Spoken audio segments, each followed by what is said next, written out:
Paper जो हुए थे उनका एनालिसिस है। लाइक शेयर सब्सक्राइब आप जैसे जैसे आएंगे करते जाएंगे। ये पीडीएफ आपको टेलीग्राम चैनल पे मिल जाएगा। कल वाला पीडीएफ शेयर नहीं हुआ है बट हो जाएगा। सभी गुड इवनिंग भाई फरजाना।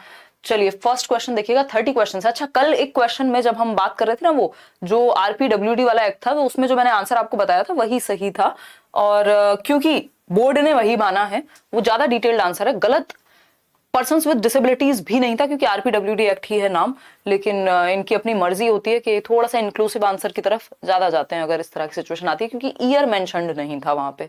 ठीक है ना। तो क्वेश्चन नंबर 1 देखिएगा एक बार। क्वेश्चन नंबर 1 क्या कहता है आपका? असर्शन यानी कथन और कारक वाले क्वेश्चंस इस बार पूछे गए हैं। ये नए तरह के क्वेश्चंस हैं जो पहले कभी टीचिंग एग्जाम्स में रेयर ही देखने को हमें मिले हैं। तो फटाफट से समझेंगे। हाँ, अच्छा, कोई कह रहा है रोज आप इतना क्या कह रहे हो, टाइम से आती हो? हाँ, एकदम टाइम से आती हूँ। जरा आज लेट हो गए हम लोग। ईवीएस होने वाला था आज, बट कुछ कारणों की वजह से मैंने सोचा चलो आज सीडीपी कर लेते हैं, मंडे ईवीएस कर लेंगे। या मंडे हो सकता है आपका 3-4 घंटे का सेशन हो, वो जो फुल एनालिसिस है, या तो मंडे रखेंगे या ट्यूसडे। चलिए खैर, आइए फटाफट समझते हैं। अगर हम बात करें क्वेश्चन नंबर 1 की, तो एक कथन है, humans are able to learn and remember new things in motor and cognitive domains throughout their life span. यानी मानव अपने पूरे जीवन काल के दौरान गत्यात्मक और संज्ञानात्मक क्षेत्रों में नई चीजें सीखने और स्मरण रखने के योग्य है। यानी जो व्यक्ति का जीवन है, तो वो मोटर स्किल्स भी सीख सकता है अपने टाइम के साथ। आप कोई स्पोर्ट्स, मान लीजिए आपको 20 की उम्र में आपने कभी लॉन टेनिस नहीं खेला, आपका मन किया 35 में सीख सकते हैं, तो मोटर स्किल्स भी आप टाइम के साथ सीख सकते हैं एज अ ह्यूमन बीइंग। और कॉग्निटिव डोमेन्स में भी, यानी आप अपनी संज्ञान को, अपनी समझ को, कुछ लोग होते हैं ना जिन्हें इंटरेस्ट होता है पढ़ने में, सीखने में, जानने में, तो वो एज के साथ भी चीजें सीख रहे हैं, अपने आप को फिलॉसफी पढ़ रहे हैं, साइकोलॉजी पढ़ रहे हैं, जरूरत नहीं है फिर भी पढ़ रहे हैं, है ना। मेरे जैसे भी हो सकते हैं कुछ इस तरह के लोग। तो अगर हम बात करें, देख रहे हो तारीफ कर रही हूं, गत्यात्मक और संज्ञानात्मक क्षेत्रों में हम क्या कर सकते हैं? Throughout our life span काम कर सकते हैं, सीखते रह सकते हैं। ये ह्यूमंस में एबिलिटी होती है। बात तो सही लग रही है सुनने में। इसका रीजन क्या दिया है? Outcome of a severely deprived childhood can be easily changed in later years. एक गंभीर रूप से पीड़ित बचपन के परिणामों को बाद के वर्षों में आसानी से बदला जा सकता है। मतलब ये पहले जो स्टेटमेंट था, जो कि बहुत अच्छी बात थी, इन्होंने क्या कहा? इन्होंने कहा कि भैया व्यक्ति जो ह्यूमंस हैं वो एबल हैं, उनमें वो क्षमता है कि वो जीवन भर सीखते रह सकते हैं, चाहे वो फिजिकल स्किल्स की बात करें या मोटर स्किल्स की बात करें या कॉग्निटिव यानी संज्ञानात्मक पक्ष दिमाग की बात करें, वो डेवलप करते रह सकते हैं। लेकिन इसका मतलब ये बिल्कुल भी नहीं है, इसका रीजन ये नहीं है कि अगर बचपन के एक्सपीरियंसेस बच्चे के खराब हो गए हैं, एक डेप्राइव्ड चाइल्डहुड है, तो उसका जो रिजल्ट है वो बाद में ठीक किया जा सकता है। अगर बच्चे को बचपन में माल न्यूट्रिशन का शिकार हो गया, वो मतलब कुपोषण का शिकार हो गया, कोई बीमारी हो गई, कोई घटना घट गई बचपन में, या कोई और चाइल्ड अब्यूज का शिकार हो गया, तो वो जीवन भर उसका पीछा नहीं छोड़ेगी। वो चीज इतना ईजी नहीं होता उसको टैकल करना, और बहुत सारे केसेस में उसको ठीक भी नहीं किया जा सकता। तो हम ये नहीं कह सकते कि जो आपके अर्ली ईयर्स के एक्सपीरियंसेस हैं, जो बच्चे का बचपन है बेसिकली, वो बहुत ही जरूरी है 10, 12, 15 साल तक, तो वो बहुत ज्यादा जरूरी है। अर्ली ईयर्स उसके आगे तक काम आएंगे, वो बेस का काम करेंगे। तो हम यहां ये बिल्कुल नहीं कह सकते कि जो बचपन में डेप्राइव्ड है जिस चीज के लिए वो चीज बाद में आसानी से ठीक की जा सकती है। अगर किसी को कोई बीमारी हो गई बचपन में, ठीक से दवाई ना मिलने के कारण, खाना ना मिलने के कारण, अच्छा माहौल ना मिलने के कारण, तो बेस खराब हो गया ना, बेस बाद में कैसे ठीक होगा? तो ये बात फॉल्स है, गलत है। ठीक, ये बात सही थी कि हम में सीखने की क्षमता है हमेशा के लिए, हमेशा तक हम सीख सकते हैं। लेकिन इसका मतलब ये थोड़ी है भैया बीमारी हो गई कोई, तो है ना, कैंसर आज हुआ है और इलाज कराएंगे जब आप दुनिया से चले जाएंगे, तो वो वाला काम नहीं हो सकता। तो ये ट्रू है, ए ऑप्शन जो ये है, असर्शन है, कथन है, वो सही है। इसका कारक या कारण सही नहीं है। तो बोथ ए एंड आर तो नहीं हो सकते, है ना, क्योंकि A is true and R is false. तो C option is the right answer over here. ठीक है, इतनी बात, कोई दिक्कत, कोई परेशानी, कोई दर्द, कोई समस्या बताइए। चलिए खैर आगे बढ़ते हैं, क्वेश्चन नंबर 2 पर चलेंगे। क्वेश्चन नंबर 2 देखिएगा। क्वेश्चन नंबर 2 कहता है, which principle of development does the following example illustrate. भाई एक एग्जाम्पल है, इसका क्या मतलब है? विकास के सिद्धांत के बारे में ये जो एग्जाम्पल गिवन है यहाँ पे, ये क्या कहता है? तो एग्जाम्पल है, the development of a child does not take a straight path. यानी बच्चे का जो विकास है वो रेखा में, सीधी रेखा में नहीं होता, स्ट्रेट पाथ नहीं है, स्ट्रेट लाइन नहीं है। It turns back and fourth, moves forward again.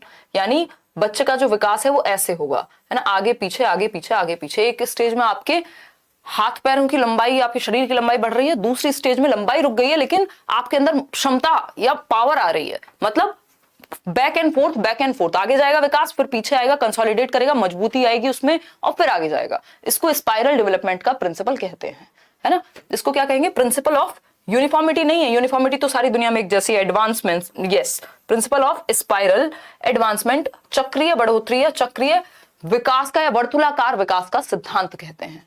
समझेंगे कि नहीं समझेंगे? हम बिल्कुल समझेंगे इस बात को। इस बात को समझने में किसी को भी कोई परेशानी, कोई दर्द, कहीं भी कुछ भी हो तो बता दीजिए। हाँ, हम आज बोले थे आसिफ कि आज ईवीएस कराएंगे, बट हम नहीं करा पा रहे हैं, कोई बात नहीं, मंडे करा देंगे, ठीक है ना, डोंट वरी। अभी चैप्टर्स भी कराने, एक प्लान, जैसे ही इन्फॉर्मेशन बुलेटिन भी आता है तो एक प्लान आपके सामने आ जाएगा कि क्या क्या हम कैसे कैसे करने वाले हैं सीटेट की तैयारी में, ठीक। अभी जो चल रहा है वो सब काम का ही है, ऐसा तो नहीं है ये काम का नहीं करना, तो हमें ये भी है ना, ये सारे सेट्स लगाने ही है, क्योंकि ऑनलाइन जब पेपर आ चुका है इस तरह का। Development is unidirectional, single direction नहीं होती डेवलपमेंट की, याद रखिएगा, मल्टी डायरेक्शनल होता है, बहुआयामी। डिसकंटिन्यूअस नहीं, कॉन्टिन्यूअस माना जाएगा, जब तक प्याजे ना लिखा हो डिसकंटिन्यूअस के साथ नहीं जाएंगे, ठीक। तो B option is the right answer over here. आगे बढ़ेंगे क्वेश्चन नंबर 3 पर। क्वेश्चन नंबर 3 क्या कहता है भाई, समझ लेते हैं एक बार। क्वेश्चन नंबर 3 कहता है many parents demanded a ban on the popular cartoon show Shinchan, यानी बहुत सारे अभिभावकों ने ये डिमांड की कि भैया ये शिनचैन नाम के शो को बंद करो, क्योंकि हमारे बच्चों को बिगाड़ रहा है, उनको गलत व्यवहार सिखा रहा है, और बच्चे घर में भी ऐसे ही बात करते हैं जैसे वो शिनचैन में देख रहे हैं कि शिनचैन कुछ भी करता रहता है, तूफानी बच्चा है, परेशान करता है, बदतमीजी करता है, और ये शिनचैन देख देख करके बच्चे हमारे खराब हो रहे हैं। तो बहुत सारे पेरेंट्स ने ये कंप्लेंट की, और आपने देखा था एक टाइम पे शिनचैन जो है बैन भी हुआ था, ठीक है, कार्टून था, एक शो था, अभी भी आता होगा कहीं ना कहीं, ठीक।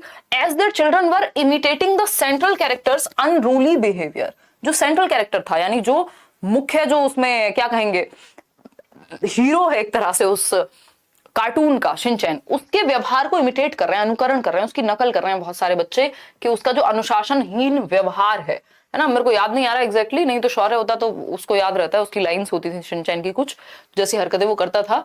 तो this illustrates dash is or are an important agency of socialisation, यानी इससे क्या पता लगता है, हमें देख लेते हैं क्या पता लगता है। बहुत से अभिभावकों ने लोकप्रिय कार्टून शो शिनचैन पर प्रतिबंध लगाने की मांग की, क्योंकि उनके बच्चे इस शो के मुख्य पात्र के अनुशासनहीन व्यवहार की नकल करने लगे थे, है ना। वो मम्मी को मिसेस मेहता कह के बोलेगा तो वही बोलेंगे, ठीक, हालांकि वो बाहर का शो था, मिसेस मेहता तो नहीं बोलता था, ठीक है ना। तो उस केस में अगर हम बात करें, अगर हम इस केस में बात करें तो इसका सिंपल सा मतलब है, यह बच्चों के सामाजिकरण, यानी समाज में रहने के जो तौर तरीके हैं उस पर जो प्रभाव है किसका, मीडिया का, है ना, मीडिया का, कि भाई जो वो टीवी में देखते हैं, कार्टून नेटवर्क पे देख रहे हैं, उससे उनको लगता है कि भैया जब शिनचैन बोल सकता है तो हम भी बोल सकते हैं, क्योंकि सामाजिकरण का एक मुख्य कारक है, या कहेंगे इंपॉर्टेंट एजेंट है मीडिया। ये पीयर्स में थोड़ा ना है, शिनचैन उनका साथी थोड़ी है, बराबर में थोड़ी रहता है नेबरहुड में, कोई धर्म और रिलीजन की भी बात नहीं है, मीडिया का संबंध है इससे सीधा सीधा। तो A option is the right answer. Question number हम 4 देखेंगे और जवाब देंगे। क्वेश्चन नंबर 4 देखिएगा, थोड़ा सा ध्यान से आंसर करने की कोशिश कीजिएगा, ठीक है ना, फटाफट से, और जैसे जैसे आप लोग आएंगे लाइक शेयर भी करते रहेंगे। ओके अनु सिंह, धन्यवाद। चलिए खैर, आप जवाब दीजिए, फिर हम आगे बढ़ेंगे, फटाफट से आप जवाब दीजिए। कल मुझे गांव जाना है, कल छुट्टी रखेंगे हम, संडे वार तो होगी, अच्छा कल तो संडे ही है वैसे भी, है ना, कल संडे वार तो होगी। एक इंटरव्यू है, बहुत दिन हो गए, कुछ इंटरव्यूज हमारे पास पेंडिंग है, वो आपको कल मिलेगा, एक इंटरव्यू और एक व्लॉग भी हमारे पास रिकॉर्डेड है, देखिएगा। विच of the following statement about progressive education, progressive education, child centred education, याद कीजिए जॉन डीवी जिनको हम कह रहे हैं, लर्निंग बाय डूइंग, यानी करके सीखने को महत्व देते हैं जॉन डूई। तो ये करके सीखने की जब हम बात कर रहे हैं तो कौन सी एक बात इस बारे में सही है, प्रगतिशील शिक्षण के विषय में बच्चा जहां एक्टिव होगा वही आंसर सही होगा, क्योंकि ये प्रोग्रेसिव एजुकेशन है, आगे बढ़ते हुए शिक्षा है जो समय के साथ बदल रही है, बेहतरी के लिए शिक्षा है। तो पहला ऑप्शन है इट इन्वॉल्व्स लेक्चर मेथड। देखो लेक्चर मेथड चाइल्ड सेंटर्ड नहीं होता, और प्रोग्रेसिव एजुकेशन पूरी तरह से चाइल्ड सेंटर्ड है, तो ये आंसर गलत हो गया, क्योंकि लेक्चर मेथड क्या है, chalk and talk method, chalk का इस्तेमाल किया, टॉक का इस्तेमाल किया, बच्चे बोर हो रहे हैं सो जाएं, कोई फर्क नहीं पड़ता। तो लेक्चर मेथड वैसे भी बड़े बच्चों के लिए ठीक होता है, वैसे बोरिंग मेथड है, एक व्याख्यान विधि। बी ऑप्शन है इट इन्वॉल्व्स इंडिविजुअलाइज्ड लर्निंग, हमने ज्यादातर इसी से पढ़ाई की है हमारे एजुकेशन सिस्टम में। बी ऑप्शन है it involves individualised learning test at the end of the year and ranking. देखो रैंकिंग हो रही है, लास्ट में सिर्फ साल के अंत में टेस्ट लिए जा रहे हैं, ये भी चाइल्ड सेंटर्ड मेथड नहीं है। आप over the period of time throughout test वगैरह चलते रहते हैं और रैंकिंग नहीं होती, लेबलिंग नहीं होती, बच्चों पे ठप्पा नहीं लगाना होता। सी ऑप्शन है it involves experimental learning and assessment through a variety of methods. ये बात सही है, बच्चे यहाँ सबसे ज्यादा एक्टिव रहेंगे, ये चाइल्ड सेंटर्ड है कि डिफरेंट डिफरेंट तरीके एक्सपेरिमेंटल लर्निंग और असेसमेंट के तरीके हैं, वैरायटी ऑफ मेथड्स का यूज करके लर्निंग हो रही है। इसमें प्रयोगात्मक शिक्षण तथा विविध विधियों से मूल्यांकन का आकलन शामिल है ना। मतलब डिफरेंट डिफरेंट तरीके से हम क्या कर रहे हैं, एक्सपेरिमेंट करा रहे हैं बच्चों को, वैरायटी ऑफ मेथड से सिखा रहे हैं, यानी बच्चा एक्टिव होगा, क्योंकि बच्चों में इंडिविजुअल डिफरेंसेस है तो मेथड्स में भी वैरायटी होनी चाहिए। फिर आता है D option, it involves programmed instruction and use of rewards. Reward दे देके कोई लंबा गेम नहीं चलने वाला, लर्निंग जो है for the sake of learning होनी चाहिए, ना कि रिवॉर्ड के लिए। तो C option is the right answer. आगे बढ़ेंगे, क्वेश्चन नंबर 5 देखिएगा। क्वेश्चन नंबर 5 क्या कहता है समझेंगे, जीन पियाजे के बारे में है। जीन पियाजे proposed the following of sequence of developmental stages, यानी जीन पियाजे ने, या पियाजे जीन, अच्छा उल्टा लिखा हुआ है, वाह, ये ऐसे दिया होगा आपके पेपर में भी, ट्रांसलेशन में इनकी महानता रहती ही है। जीन पियाजे ने विकासात्मक अवस्थाओं को किस क्रम में प्रतिपादित किया है। इससे आसान क्वेश्चन दुनिया में बना नहीं है, लड्डू क्वेश्चन है, मिठाई क्वेश्चन है, इसको खा के आप मजे कर सकते हैं। SPCF, some people can't focus, अभी कल परसों भी हमने ये डिस्कस किया था, है ना।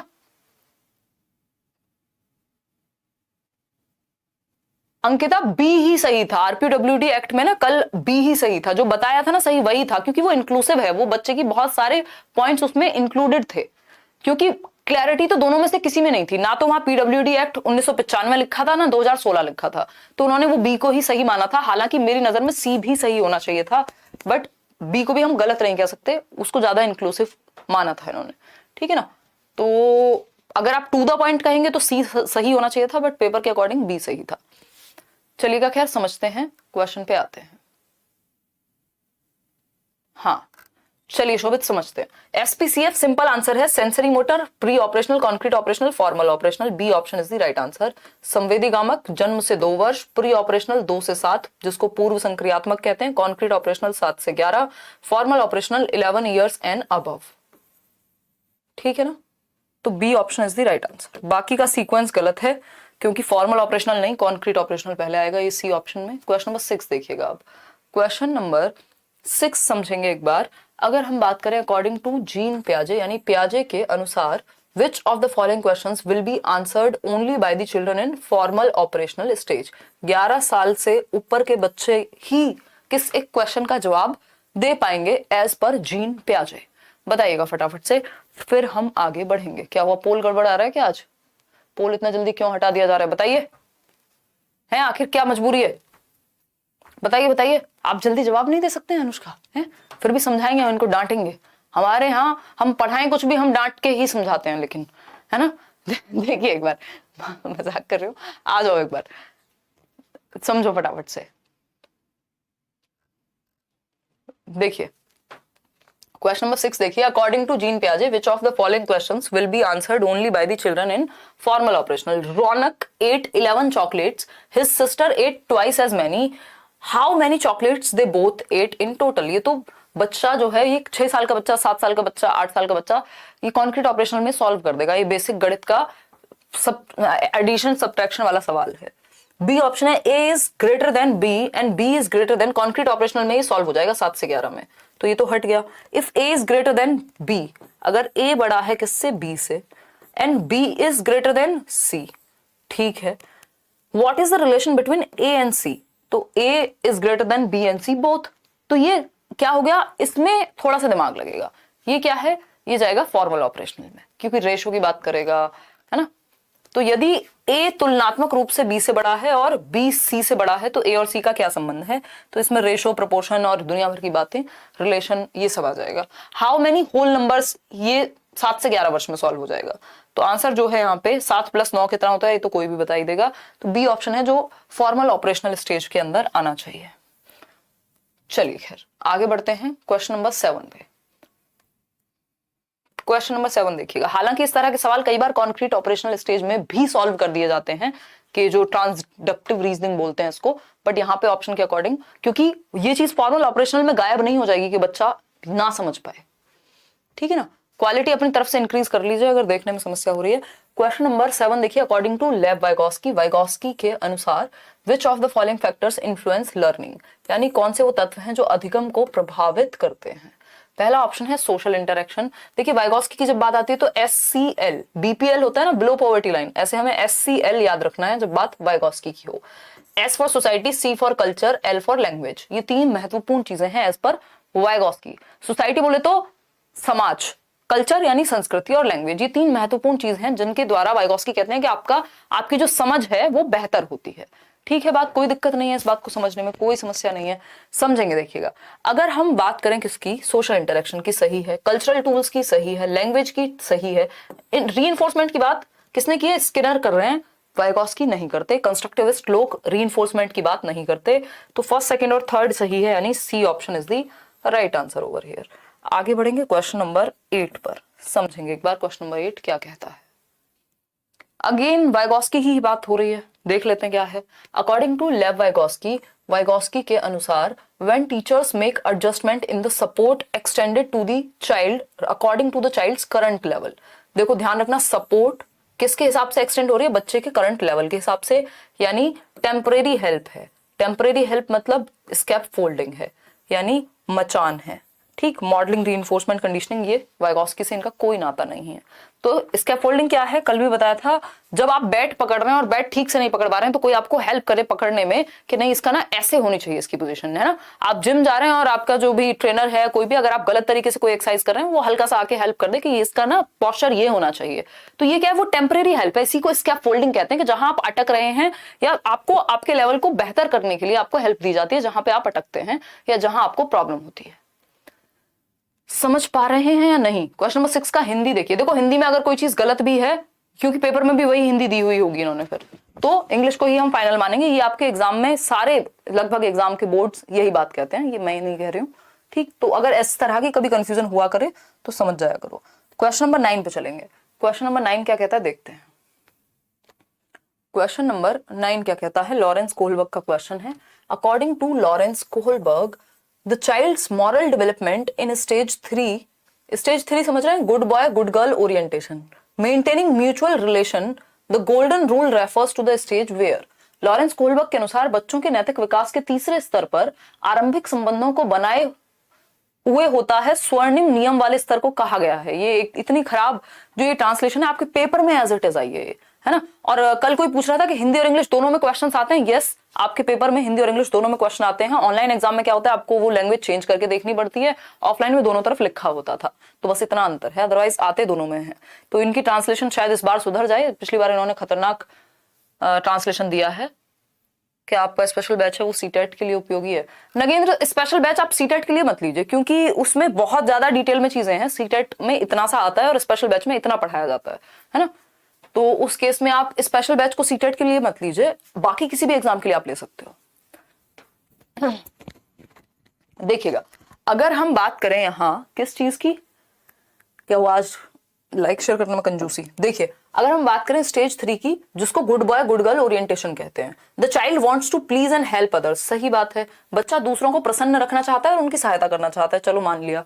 बी ऑप्शन है, the child understands the social system is dependent on the performance of one's duties to maintain social order.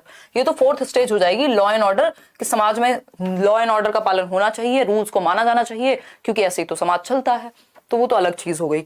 Right actions are defined according to the norms, needs and rights which are anonymously accepted by society. कोई फर्क नहीं पड़ रहा है यहाँ, good boy good girl है ना, good boy और गुड गर्ल, सिंपल बात है। तो ये अच्छा लड़का अच्छी लड़की, दूसरों से क्या पाने में, तारीफ सुनने के लिए काम किए जाते हैं 3rd स्टेज में, ठीक। तो वो ए ऑप्शन ही है। फिर भी 4th ऑप्शन हम पढ़ लेते हैं। पोल वाली दीदी आज गुस्सा है क्या, बताइए। फिर यहाँ पे सब दुखी हैं। The child not only keep in mind the norms of the society but also the limits to which the universal principles are applicable। ये बात होती है 6th स्टेज की। तो 3rd स्टेज के अकॉर्डिंग सिर्फ ए ऑप्शन ही सही है, और बच्चा दूसरों को प्रसन्न रखना और उनकी सहायता करना, वो मतलब दूसरे खुश होंगे, आपके माँ बाप आप पे गौरवान्वित महसूस करेंगे, प्राउड होंगे, इसलिए आप कुछ कर रहे हैं। ये वो वाली मॉरलिटी है जो टीचर्स ये मोटिवेशन देते हैं ना, माँ बाप के लिए कुछ करो, जो कि अच्छी बात है, बुरी बात नहीं है, बट वो good girl good boy orientation है, थर्ड स्टेज है, ठीक है ना। कायदे में आपको होना चाहिए कहीं फिफ्थ सिक्स स्टेज पे, बट जब पेट की भूख नहीं मिटेगी तो बाकी के स्तर बहुत बाद में आते हैं, है ना। चलिएगा, पोर्टफोलियो डिफरेंट चीज है। पोर्टफोलियो में आपके जो भी अचीवमेंट्स हैं, आपके सारे कच्चे चिट्ठे होते हैं रिकॉर्डेड या फोटोज की फॉर्म में, है ना। और अगर रूब्रिक की बात करें तो रूब्रिक एक सेट फॉर्मेट है, एक स्टैंडर्ड है कि इस स्तर की चीजें बनाई जानी चाहिए। रूब्रिक एक पैमाना हो गया एक तरह का, ठीक है। तो क्वेश्चन नंबर 10 देखिए, हार्वर्ड गार्डनर प्रपोज्ड, और पोर्टफोलियो संग्रह करने वाली फाइल है। हार्वर्ड गार्डनर का मल्टीपल इंटेलिजेंस है, 1983 में बुक आई थी, फ्रेम्स ऑफ माइंड, 8 प्रकार की बुद्धि बताई है उन्होंने। तो हार्वर्ड गार्डनर ने बुद्धि के बारे में निम्नलिखित में से क्या प्रस्तावित किया है। पहला ऑप्शन है, intelligence is a practical goal oriented activity, यानी बुद्धि एक उपयोगी लक्ष्य निर्भर पर प्रैक्टिकल गोल ओरिएंटेड है, ऐसा इन्होंने नहीं कहा। Intelligence comprises of 7 intelligences in a hierarchical order, सही लग रहा है। Intelligence is a generic ability that he labelled as G factor, ये तो स्पीयरमैन ने कहा है, जी फैक्टर जैसी बात गार्डनर ने कोई नहीं की। फिर आता है D option, intelligence comprises of several kinds of human abilities. देखो बी हो सकता था सही या डी हो सकता था सही, दोनों में से बेटर कौन है, दोनों में से बेटर है डी ऑप्शन। क्योंकि आज की डेट में जब हम एनसीईआरटी की बात करते हैं तो बुद्धि के 8 प्रकार हैं, पहले 7 थे जब 1983 में इनकी बुक आई थी, तो उसमें मल्टीपल इंटेलिजेंस में जो टाइप्स ऑफ इंटेलिजेंस थे वो 7 थे, बाद में वो 8 हो गए, अभी और भी बढ़ गए, बट एनसीईआरटी अभी भी 8 प्रकार को ही फॉलो करता है, ठीक। तो इस 7 के साथ हम जा नहीं पाएंगे, अगर ये डी ऑप्शन हमारे पास नहीं होता तो हम 7 के साथ भी चले जाते। कई बार पेपर में ऐसा हुआ 7 ही दे रहे हैं आज तक, तो वो पुराने थॉट से दे रहे हैं, तो हमें तो भैया सही नंबर से मतलब है, सही उत्तर से, ठीक है ना। तो डी ऑप्शन है, intelligence comprises of several kinds of human abilities. ये बात सही है कि बुद्धि के अंतर्गत कई अलग अलग मानवीय क्षमताएं आती हैं, multiple types several kinds of human abilities आती हैं, यानी कई प्रकार हैं। यहाँ पे इन्होंने नंबर नहीं लिखा, कोई दिक्कत नहीं है। और ये हायरार्किकल नहीं है, ये बात सही है, आप में से शायद कोई समझ भी पा रहा है, ये बात लिखी भी है किसी ने, हायरार्किकल नहीं है, अनुक्रमित नहीं है ना। हायरार्की का मतलब है एक दूसरे से ऊपर है, स्टेजेस हैं जिसमें, है ना, कि ये फर्स्ट लेवल है फिर सेकंड है, लेवल के हिसाब से नहीं। उन्होंने 8 इंडिपेंडेंट टाइप्स ऑफ इंटेलिजेंसेस दिए हैं, ये बात बहुत ही अच्छी आपने नोट की। तो D option is the right answer.